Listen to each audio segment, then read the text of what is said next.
Good morning, friends. Welcome to this morning's prayer. But first, let's read Joel 2 and verse 28. And it shall come to pass afterward that I will pour out my spirit on all flesh. Your sons and your daughters shall prophesy. Your old men shall dream dreams. Your young men shall see visions. Please pray with me.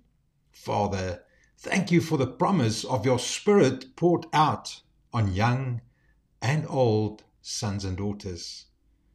I pray for a fresh outpouring on the youth of this generation. Let them dream dreams, speak truth, and carry your fire. Silence the voices that say they're too loud, too young, or too emotional. Let them prophesy hope, declare truth, and walk in your power. May revival not wait until they're older. Let it start in their hearts right now. Use them for your glory, filled with your spirit. I pray this in Jesus' name. Amen.